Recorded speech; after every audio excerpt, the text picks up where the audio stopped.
வணக்கம் நேயர்களே, நான் உங்கள் அன்பான சயின்டிபிக் வேதிக் அஸ்ட்ராலஜர் அஸ்ட்ராலஜி பேசுகிறேன். நல்லது நினைப்போம், நல்லதே நடக்கும். இந்த வீடியோவில் நம்ம என்ன பார்க்க போறோம்னா, துலாம் ராசிக்காரர்களுக்கு ஜூலை 2026 எத்தகைய ஒரு பலாபலன்கள் நிறைந்த ஒரு மாதமாக சயின்டிபிக் வேதிக் அஸ்ட்ராலஜி முறையில் எதையும் நாம் மிகைப்படுத்தாமல், பலன்களை மிகைப்படுத்தாமல் உள்ளது உள்ளவாறு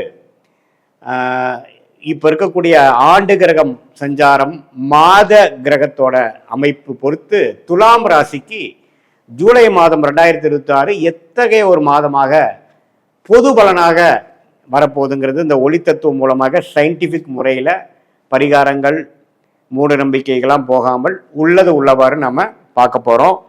பாருங்க, துலாம் ராசிக்கு சனி 6ஆம் இடத்திலே நீடித்திருக்கிறார். குரு ஜூன் மாதத்துக்கே குரு பயிற்சி ஆயிடுச்சுன்னு உங்களுக்கு தெரியும். ஸோ குரு 10ஆம் இடத்துக்கு 2, 4, 6ங்கிற ஒரு அருமையான பாவங்களை நேரடியாக பார்க்கிறார். ஸோ அது நல்ல அமைப்பு. எப்பவுமே 2ங்கிற தனஸ்தானம், குடும்பஸ்தானம், வாக்குஸ்தானம், 4ங்கிறது இடம், வீடு, வண்டி, வாகனம், வியாபாரம், தாயார், 6ங்கிறது கடன், அடுத்தவங்க பணம், நோய், வம்பு வழக்கு, அந்த விஷயம் பார்க்குறார். ஸோ இது பார்த்தீங்கன்னா பண விஷயத்துக்கு நல்லது.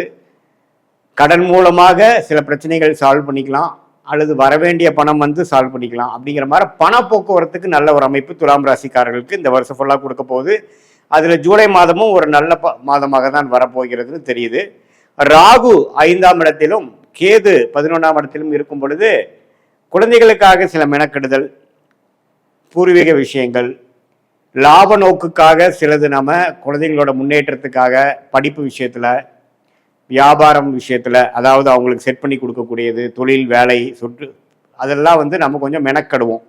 ஸோ துலாம் ராசிக்காரர்களுக்கு ஓரளவுக்கு அந்த ஆண்டு கிரகத்தின் அமைப்பு ஒன்றும் தப்பு இல்லை. குறிப்பாக சனி 6ல் இருக்கிறது ரொம்ப ஒரு பாதுகாப்பு. இப்போ பாருங்க, மாத கிரகமாகிய ராசி அதிபதியாகிய சுக்கிரனே 11ஆம் இடத்துக்கு வரார். எப்போ? 2வது வாரத்திலிருந்து 10ல் இருக்கக்கூடிய சுக்கிரன் 11ங்கிற சிம்மத்துக்கு வரார். அதுவும் நல்ல விஷயம்தான். சிம்மத்தில் சுக்கிரன் பகை பெற்றிருந்தாலும் 11ஆம் இடத்துல இருக்கும் பொழுது அவ்வளோ ஒன்றும் அஃப்ளிக்ஷன் வராது. என்ன, செவ்வாயின் பார்வை பெறுகிறார். ரிஷபத்தில் இருக்கிற ஒரு செவ்வாயோட பார்வை துலாம் ராசிக்காரர்கள் பெறும் பொழுது கொஞ்சம் ஃப்ரஸ்ட்ரேட்டடாகவும், அடுத்தடுத்து நம்ம என்ன பண்ணணும்னு நினைக்கிறதுல ஒரு ரெஸ்ட்லெஸ்னஸ்ஸு, ஒரு கோபதாபங்கள், செட்டில்டான ஒரு ஃபீலிங் இல்லாமல் அவசரமாக செய்யக்கூடிய அமைப்புகள், ஒரு டார்கெட் ஓரியன்டாக ஒரு விஷயத்தை நோக்கி நம்ம செயல்படக்கூடிய அமைப்புக்கு கொஞ்சம் டென்ஷன் ஆகுறது. அது மாதிரி விஷயமெல்லாம் ராசி அதிபதி செவ்வாயின் பார்வை பெற்று 11ஆம் இடத்துல பகை பெற்றிருக்கிறதுனால கொஞ்சம் செகண்ட் வீக்லேருந்து கொடுப்பார். சூரியன் பாருங்க 10ஆம் இடத்துக்கு வருவது தொழில், வேலை முன்னேற்றத்தை கொடுப்பார். ஸோ இது மாதிரி டென்ஷன் ஆகி எதுக்கு ஆகிறோம் அப்படின்னா, வேலையில் ஒரு முன்னேற்றத்துக்காக, தொழில் அமைப்பதற்காக, ஒரு பிஸ்னஸ் செட் பண்ணுறதுக்காக, நம்ம ஒரு முனைப்போட செயல்படக்கூடிய அமைப்புக்காக, ஒரு லாப நோக்குக்காக நல்ல விஷயங்கள் செய்து முடிக்கக்கூடிய ஒரு மாதமாக வருகிறது. ஏன்னா சூரியன் பாருங்க மாதத்தின் செகண்ட் ஹாஃப்ல இருந்து கடகத்துக்கு துலாம் ராசிக்கு 10ஆம் இடத்துல சூரியன் வேலை, தொழிலில் முன்னேற்றத்தை கொடுக்கிறார். ஒரு தொழில் ஆரம்பிக்கிற மாதிரி கொடுக்கிறார். ஒரு லைன் ஸ்டார்ட் பண்ணக்கூடிய அமைப்பை கொடுக்கக்கூடிய ஒரு அமைப்பு துலாம் ராசிக்காரருக்கு. அவங்களுடைய தசாபுக்திகள் அப்படி இருக்கும் பட்சத்தில் கண்டிப்பாக கோச்சாரத்தில் சூரியன் சப்போர்ட் பண்ணுவார். அதே சமயத்தில் புதன்கிற ராஜயோக அதிபதி புதன்லேயே, அதாவது புதனோட வீட்டிலேயே மிதுனத்திலேயே வக்ரமா நம்ம நாள் இருக்கார். 10ஆம் இடத்துக்கு வரார். அப்புறம் 9ஆம் இடத்துலேயே மிதுனத்தில் ஆட்சி பலம் பெற்றிருக்கிறது ரொம்ப நல்லது. ஐடி, சாஃப்ட்வேர், அக்கௌண்ட்ஸ் லைனில் இருக்கிறவங்களுக்கு நல்ல முன்னேற்றங்கள், ப்ரொமோஷன் கிடைக்கக்கூடிய அமைப்புகள்லாம் பரிபூர்ணமாக உண்டு. ஸோ இதை நம்ம எப்படி எடுத்துக்கிறோன்னா, புதனோட சஞ்சாரம் அருமை. ஸோ படிக்கிற குழந்தைங்க, படிக்கிற மாணவர்கள், காம்படிட்டிவ் எக்ஸாம்ஸ் எழுதணும்னு நினைக்கிறவங்க, இளம் வயதினர் எல்லாத்துக்குமே பார்த்தீங்கன்னா நல்லா புத்தி வேலை செய்யக்கூடியவங்க. என்னதான் புதன் வக்ரமாக இருந்தாலும் மிதுனத்தில் இருக்கிறதுனால நல்ல மெமரி பவர் இம்ப்ரூவ் ஆகுறது, நல்ல கிளாரிட்டி வர்றது, அந்த சப்ஜெக்டில் நல்ல ஞானம் பெறுவது, அது மாதிரி பல நல்ல விஷயங்களை நடக்கக்கூடிய ஒரு அமைப்பாக துலாம் ராசிக்காரர்களுக்கு புதன் ஆட்சி பலம் பெற்றிருக்கிறனாலையும், சூரியன் 10ஆம் இடத்துக்கு வர்றனாலையும், ராசி அதிபதியே 11ல் இருக்கிறனாலையும், ஆண்டு கிரக சஞ்சாரம் ஓரளவுக்கு திருப்தியாக இருக்கிறனாலையும் வருது. இதில் பாருங்க, சூரியன் குருவோட சேர்றார். குருங்கிறவர் ஆல்ரெடி நமக்கு கடகத்தில் உச்சம் பெற்றிருக்கிறாரு, உங்களுக்கு தெரியும். அதோட சூரியன் சேரும் பொழுது ரொம்ப நல்ல பலன். செவ்வாய் 8ஆம் இடத்திலிருந்து கொஞ்சம் உடல் உபாதைகள், டிராவலிங்ல கொஞ்சம் அசௌரியங்கள், அஜீரண கோளாறு, சூடு விஷயங்கள், அது மாதிரி விஷயங்கள் கொஞ்சம் கொடுக்கும். ஸோ உடம்பு மட்டும் கொஞ்சம் பார்த்துக்கணும். ஏன்னா லக்னாதிபதியை வந்து 8ஆம் இடத்துல இருக்கக்கூடிய செவ்வாய் பார்க்கறதுனால உடல் உபாதைகள் விஷயங்கள் மட்டும் கொஞ்சம் கேர்ஃபுல்லாக இருக்கணுமே ஒழிய, மற்றபடி சுக்கிரன் புதன் சூரியன் இருக்கக்கூடிய சஞ்சாரங்கள், சுக்கிரனோட சஞ்சாரங்கள் எல்லாமே இந்த மாதம் முழுவதும் துலாம் ராசிக்காரர்களுக்கு அடுத்த ஒரு முன்னேற்ற பாதையை கொடுக்கக்கூடிய, ஒரு ஒளியை கொடுக்கக்கூடிய, அடுத்த லெவல் நம்ம ஜெயிக்கக்கூடிய அமைப்புக்கு ஒரு ஃபவுண்டேஷனாக, ஒரு அடிப்படையை கொடுக்கக்கூடிய ஒரு மாதமாக துலாம் ராசிக்காரர்களுக்கு 2026 ஜூலை மாதம் வருகிறதுங்கிறது நம்ம ஏற்றுக்கு தான் வேணும். அந்த டைமை நல்லா யூஸ் பண்ணிக்கணும் துலாம் ராசிக்காரர்கள். இது ஒரு பொதுவான பலனே தவிர, உங்களுடைய ஜென்ம ஜாதகத்தில் நீங்கள் எந்த தசாபுக்தி போயிட்டு இருக்கு, உங்களுடைய பிறந்த தேதி, பிறந்த நேரம், பிறந்த ஊரை வைத்து வரக்கூடிய உங்களுடைய திருக்கணித பஞ்சாங்க பிரகாரம் சார்ட் ஜாதகம் போட்டு ஒரு அப்பாயின்மெண்ட்ல நம்ம டீட்டெயிலாக டிஸ்கஸ் பண்ணுறப்போ, நம்ம இப்போ பேசின கோச்சார் அமைப்பும் உங்களோட ஜாதகத்தில் என்ன லக்னத்தில் பிறந்தீங்க, நீங்கள் துலாம் ராசியில் வந்து விசாக நட்சத்திரமா, சுவாதி நட்சத்திரமா, சித்திரை நட்சத்திரமா, இப்போ என்ன தசை போயிட்டு இருக்கு, அவர் வந்து உங்கள் லக்னத்துக்கு யோகமான தசையா, உங்களுக்கு யோகமான தொழில் என்ன, வேலை என்ன, உயர் படிப்பு என்ன முக்கியம், என்ன உங்களுக்கு நல்லதாக வருது, மாணவர்களாக இருந்தாலும் சரி, நடுத்தர வயதினராக இருந்தாலும் சரி, சீனியர் சிட்டிசனாக இருந்தாலும் சரி, உங்கள் வாழ்க்கையில் எழுதக்கூடிய அந்த கேள்விகளுக்கு எந்த மாதிரி சாய்ஸில் எது நம்ம எடுக்கலாங்கிற வயசு வித்தியாசம் இல்லாமல் நம்ம மனுஷனுக்கு பிறவை எடுத்தாவே நமக்கு பார்த்தீங்கன்னா நிறையா முடிவுகள் எடுக்க வேண்டிய தருணங்கள் இருக்குது. அந்தந்த தருணங்களில் கரெக்டான முடிவுகளை எடுக்கும் பொழுது நம்ம கர்மாவின் படி என்ன நமக்கு சரியாக வருமோ அதுக்கு நம்ம தேர்ந்தெடுத்து எடுக்கும் பொழுது தேவையற்ற பண விரயங்கள், தேவையற்ற சமய விரயங்கள், டைம் வேஸ்ட், அதெல்லாம் அவாய்ட் பண்ணி என்ன நமக்கு நல்லா வருமோ, எது நமக்கு பிராப்தமாக இருக்கோ அதை செய்யும் பொழுது எதிர்நீச்சல் போடாமல் எளிதாக நம்ம வாழ்க்கையில் முன்னேற்றத்தை அடைந்து, அது ஃபினான்ஷியல் பெனிஃபிட்ஸாக இருந்தாலும் சரி, ப்ரொஃபஷனலில் ப்ரொமோஷன் ஆகிற மாதிரி இருந்தாலும் சரி, பேரும் புகழும் கிடைக்கிற மாதிரி இருந்தாலும் சரி, திருமணம் விஷயங்களாக இருந்தாலும் சரி, நமக்கு லேட் மேரேஜா, ஏர்லி மேரேஜா, அரேஞ்ச் மேரேஜா, காதல் திருமணமா, எது மாதிரி விஷயங்கள் நமக்கு காட்டுது, எப்போ நம்ம எது பண்ணுறது நல்லது, குழந்தை பேர் எதிர்பார்த்து கொண்டிருக்கக்கூடிய தம்பதியினருக்கு வந்து எது மாதிரி டைமில் வந்து நல்ல விஷயங்கள் வருது, ட்ரீட்மெண்ட்டோட பண்ணணுமா, ட்ரீட்மெண்ட் இல்லாமையே வர்றதுக்கு வாய்ப்புகள் உண்டா, உங்களோட 5ஆம் இடம் புத்திரஸ்தானம் எப்படி இருக்குது, புத்திரகாரகன் எப்படி இருக்குது, சுக்கிரன் எப்படி இருக்குது,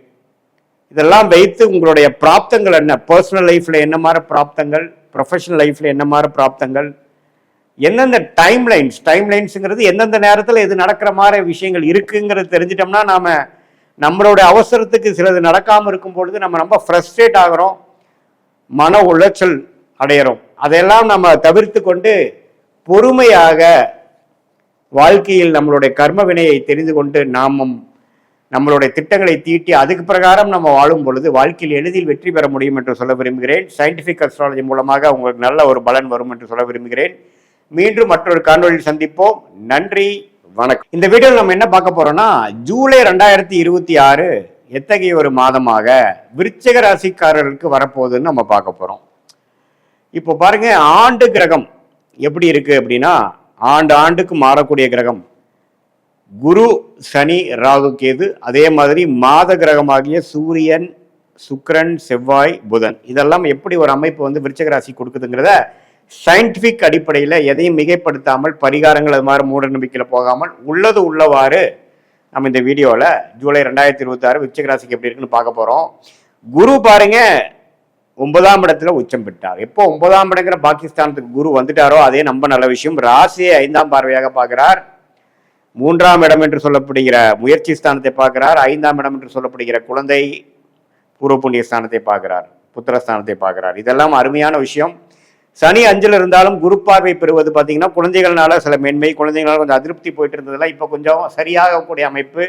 அவங்க கொஞ்சம் செட்டில் ஆகுறாங்க, அவங்களுக்கு சில விஷயங்கள் செய்யக்கூடிய அமைப்பு நம்ம கொடுக்குது. அவங்களால சில அனுகூலங்கள், நற்செய்தி கிடைக்குதுங்கிற மாதிரி அமைப்புகள் கொஞ்சம் வரக்கூடிய அமைப்பு இருக்கு. அதே மாதிரி ராகு வந்து 4ஆம் இடத்திலும், கேது வந்து 10ஆம் இடத்திலும் நீடித்திருக்கிறதுனால வேலை தொழிலில் வந்து ஒரு ஸ்திரத்தன்மை இல்லாத ஒரு அமைப்பு கண்டினியூ தான் ஆகும். என்னைக்கு என்ன வெடிக்க போதோ, எந்த மாதிரி ஒரு அமைப்பு எப்படி மாறப்போதோ, இதெல்லாம் வைத்து இந்த ராகு கேதுகள் 4-10 இருக்கும் பொழுது வேலை, தொழில், இடம், வீடு, வண்டி, வாகனம், தாயார், இதுல எல்லாம் பார்த்தீங்கன்னா ஒரு ஸ்டெபிலிட்டியோ ஒரு ஸ்திரத்தன்மையோ ஒரு நிறைத்த தன்மையோ இல்லாமல் அவங்களுக்கு வந்து உடல்நல கோளாறாக இருக்கலாம். தாயாருக்கு இடத்துல ஒரு பிரச்சனையா இருக்கலாம், வில்லங்கம் வரலாம், வண்டி வாகனத்தில் அப்பப்போ சேதாரமாகி அதுக்காக சர்வீஸ் விட்டு செலவு பண்ண வேண்டியதாக இருக்கலாம். தொழிலில் வந்து மேன்மை பெற முடியாமல் ஒரு சரி பண்ணோம்னா இன்னொன்று பிரச்சனை வந்துடுது, இன்னொரு பிரச்சனையை சரி பண்ணோம்னா இன்னொன்று வந்துடுதுங்கிற மாதிரி ஏதோ ஒரு அமைப்புகள் வந்து நம்ம அதில் வந்து இன்வால்வ்டாகவே ஒரு ஃபோக்கஸாகவோ சில மெனக்கெடுதலாக இருக்கக்கூடிய அமைப்புகள் கொடுக்க தான் செய்யும். ராகுகேதுகள் 4-10 விலகிற வரைக்கும் இந்த அமைப்புகள் இருக்கு. ஆனாலும் குரு பார்வை இப்போ என்னன்னா, இதுக்கு முன்னாடி நமக்கு சமாளிக்கிறதுக்கு என்னடா பண்றதுன்னு தெரியாமல் இருந்தவங்களுக்குலாம் இப்போ எப்படி சமாளிக்கலாம், எப்படி இதுல இருந்து மீண்டு வரலாம் அப்படிங்கிற ஹோப் அண்ட் கிளாரிட்டி கொடுக்கக்கூடிய அற்புதமான ஒரு குரு பயிற்சியாக விருச்சிக ராசிக்காரர்களுக்கு போன மாதம் ஜூன் மாதம் நடந்துருச்சுங்க. ஸோ அதனால விருச்சிக ராசிக்காரங்களுக்கு இப்போ கிளாரிட்டி வந்துடும். அடுத்தது என்ன செய்யலாங்கிற ஒரு பிளானு, ஒரு ஹோப்பு, ஒரு நம்பிக்கை, ஒரு தெளிவு, இது எல்லாமே பெறக்கூடிய ஒரு அடித்தளமான ஒரு ஃபவுண்டேஷனான ஒரு மாதமாக விருச்சிக ராசிக்கு 2026 ஜூலை மாதம் வருதுங்க. அதே மாதிரி மாதம் மாறக்கூடிய கிரகமாகிய ராசி அதிபதியாகிய செவ்வாயை 7ஆம் இடத்திலிருந்து ராசியை பார்க்கறதுனால தனக்கு வேணுங்கிறதுலாம் கொஞ்சம் கெட்டிக்காரத்தனமாக முடிச்சுக்கிறது, நம்மளுடைய மைண்ட் நம்மளை ஃபோக்கஸ் பண்ணி நமக்கு என்னென்ன விஷயங்கள் பிரச்சனையா இருக்கோ அதெல்லாம் சரி பண்ணிக்கக்கூடிய அமைப்புகள் இருக்கு. அதே சமயத்தில் குடும்பத்தில் கொஞ்சம் இதனால ஆர்கியூமெண்ட்ஸு, கருத்து வேறுபாடுகள், டிஃப்ரென்ஸ் ஆஃப் ஒப்பீனியன், சில விஷயங்கள் வந்துட்டு போகலாம். கொஞ்சம் நீங்க அடக்கி வாசிக்கணும். ஏன்னா செவ்வாய் 7ஆம் இடத்துல இருக்கும் பொழுது கோபதாபங்கள் கூடாது, குடும்பத்தில் நிம்மதியை கெடுக்கும், அந்த அன்னோனியத்தை கொஞ்சம் குறைக்கும். ஸோ அதை நம்ம புரிஞ்சுக்கணும். அதே மாதிரி இப்போ கலப்பு திருமணம், வேற ஒருத்தரோட திருமணம் வர்றது, கலப்பு திருமணம் ஆகிறது அல்லது ஒரு காதல் வருவது, அது மாதிரி விஷயங்கள்லாம் வரக்கூடிய அமைப்புகள் உண்டு. அது நல்லா பாசிட்டிவாக இருக்கும். அதே சமயத்தில் பார்த்தீங்கன்னா ராஜயோகாதிபதி ஆகிய சூரியன் எப்படி இருக்கிறாருன்னா 9ஆம் இடத்துலேயே குருவோடு சேர்ந்து இருக்கிறது அருமை. அப்பா மூலமாக நல்ல விஷயங்கள், அப்பா தொழிலுக்குள்ள நாம போகிறது, அப்பா கிட்ட இருந்து பூர்வீக சொத்து வருது, தாத்தா சொத்து வருவது, அடுத்து நம்ம யோகமா அரசு உத்தியோகத்தில் எதிர்பார்த்துட்டு இருக்கிறவங்களுக்கு அது டக்குன்னு ஒரு கிளிக் ஆகுறது, கவர்மெண்ட் ஜாப் கிடைக்கிறது, கவர்மெண்ட் ரிலேட்டடான ப்ராஜெக்ட்ஸ் கிடைக்கிறது, அது மாதிரி விஷயங்கள்லாம் ரொம்ப பாசிட்டிவாக இருக்குது. ஏன்னா இப்போ தொழில் ஸ்தானாதிபதியே குருவோடு சேர்ந்து 9ஆம் இடத்துல இருக்கும்பொழுது தொழில் மேன்மை, வேலையில் பயங்கரமான முன்னேற்றம், எதிர்பார்த்திருக்கிற சேஞ்சஸ் நமக்கு கிடைச்சதுங்கிற மாதிரி அமைப்புகளை கொடுக்கக்கூடிய அற்புதமான ஒரு மாதமாக இந்த விருச்சிக ராசிக்காரருக்கு ஜூலை மாதம் வருது. சுக்கிரன் 10ஆம் இடத்துக்கு இருக்கிறார். அதே சமயத்தில் அடுத்த வரக்கூடிய அந்த புதன் பாருங்க 8ஆம் இடத்திலே நீடித்திருக்கிறார். ஸோ இதுல இருந்து என்ன தெரியுதுன்னா, இந்த ரிசர்ச்ல இருக்கிறவங்க, வெளிநாடு போகணும்னு நினைக்கிறவங்க, வெளிநாடு படிக்கணும்னு நினைச்சு அப்ளை பண்றவங்களுக்குலாம் ஓரளவுக்கு தேர்ச்சி பெற்று அதில் வந்து விசா கிடைக்கக்கூடிய அமைப்புகள்லாம் இருக்கு. ஸோ எப்படி பார்த்தாலும் 9ஆம் இடம்ங்கிற பாகிஸ்தானத்துக்கு சூரியன் குரு வருவதும், 2 ராஜயோக அதிபதி யாரு விருச்சிக ராசிக்கு சூரியனும் குரு தான், அவங்களும் நல்லா இருக்காங்க. சந்திரனோட வீடுங்கிற 9ஆம் இடத்துக்கு வராங்க. 8ஆம் வீட்டு அதிபதி 8ல் இருக்கிறார். கொஞ்சம் பணம் வர வேண்டிய விஷயங்கள்லாம் கொஞ்சம் வரும். செவ்வாய் 7ஆம் இடத்துல இருக்கிறது வந்து நமக்கு வேணுங்கிற விஷயம் பண்ணிட்டாலும் நான் குடும்பத்திலையும் மற்ற நண்பர்களிடையே கொஞ்சம் வாக்குவாதத்தை குறைக்கணும். அது மாதிரி நல்ல ஒரு மிக்சடான அமைப்புகளும் முன்னேற்றம் உள்ள ஒரு அமைப்புகளும் உள்ள ஒரு மாதமாக இந்த விருச்சிக ராசி ஜூலை மாதம் 2026 அமைகிறது. இது வந்து பொதுவான பலனை தவிர உங்களுடைய ஜென்ம ஜாதகத்தில் எது மாற வாழ்க்கை கிரக அமைப்புகள் இருக்கு, நீங்க எந்த லக்னத்தில் பிறந்தீங்க, எந்த நட்சத்திரத்தில் பிறந்தீங்க, நீங்க வந்து அனுஷ நட்சத்திரமா, கேட்ட நட்சத்திரமா அல்லது விசாக நட்சத்திரமா பொறுத்து பலன்கள் மாறி அதிலிருந்து உங்களுடைய திருக்கணித பஞ்சாங்க பிரகாரம் பிறந்த தேதி, பிறந்த நேரம், பிறந்த ஊரை வைத்து உங்க ஜாதகத்தை போட்டு அதுல நடக்கக்கூடிய தசாபுக்திகள் எப்படி இருக்கு, ஸ்தானபலம், திக்பலம், திருக்பலம் எப்படி இருக்கு, நடக்கக்கூடிய அடுத்த வரக்கூடிய 3 மாதம் எப்படி இருக்கு, அடுத்த வரக்கூடிய 1 வருடம் இருக்கு எப்படி இருக்கு, எது மாதிரி சாய்ஸ் நம்ம எடுக்கலாம், வெளிநாடா உள்நாடா, அரசு உத்தியோகமா பிரைவேட்டா, எது மாதிரி விஷயங்களை நோக்கி நம்ம போகலாம் அப்படிங்கிறதெல்லாம் நம்ம தெளிவா ஜாதகத்துல பார்க்கும் பொழுது இப்ப நம்ம பேசின கோச்சார் அமைப்பு, ஆண்டு கிரகத்தின் சஞ்சாரம், மாத கிரகத்தின் சஞ்சாரம் சேர்த்து வைத்து பார்க்கும் பொழுது சயின்டிபிக் வேதிக் அஸ்ட்ராலஜி முறையில தெளிவான பலன்கள், அடுத்து வரக்கூடிய ஷார்ட் டேர்ம் லாங் டேர்ம் எப்படி இருக்கு, எது மாதிரி முடிவுகளை எடுத்தால் நமக்கு சாதகமாக வரும், எது மாதிரி முடிவுகள் நமக்கு சரியாக வராது, அதுக்கு நேரங்காலம் என்ன, எப்போ வந்து அந்தந்த டைம் நடக்கக்கூடிய அமைப்புகள் இருக்குது, நமக்கு திருமணம் லேட் ஆகிற அமைப்பா சீக்கிரம் ஆகிற அமைப்பா, எது மாதிரி திருமணத்துக்கு அப்புறம் வெளிநாடு போக போகிறோமா, அல்லது குழந்தை பேர் எதிர்பார்க்குறவங்களுக்கு எப்போ குழந்தை, எது மாதிரி டைம் இருக்குது, எது மாதிரி டைமில் ட்ரீட்மெண்ட் பண்ணலாம், ட்ரீட்மெண்ட் இல்லாமையே குழந்தை பெறலாமா, அதே மாதிரி நம்ம உத்தியோகத்தில் எப்போ உயர்வு கிடைக்கும், எப்போ நம்ம வந்து ஜாப் சேஞ்ச் பண்ணலாம், எப்போ நம்ம வந்து அடைக்க வசிக்கலாம், தொழில் எப்போ டெவலப் பண்ணலாம், உங்களுக்கு தொழிலாக வேலையா, எது உங்களுக்கு செட் ஆகும், இப்படிங்கிற மாதிரி உங்களுடைய பிறந்த தேதி, பிறந்த நேரம், பிறந்த ஊரை வைத்து வரக்கூடிய உங்களுடைய கர்ம பலனை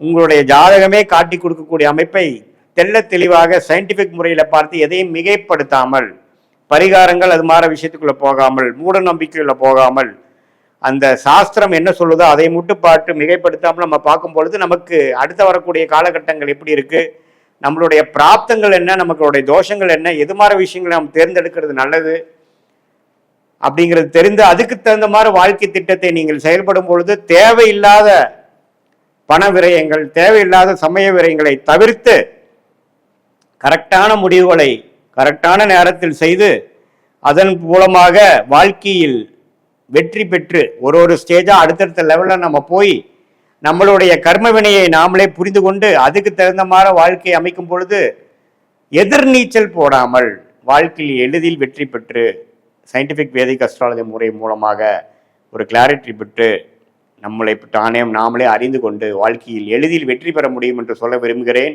மீண்டும் மற்றொரு காணொளியில் சந்திப்போம். நன்றி, வணக்கம்.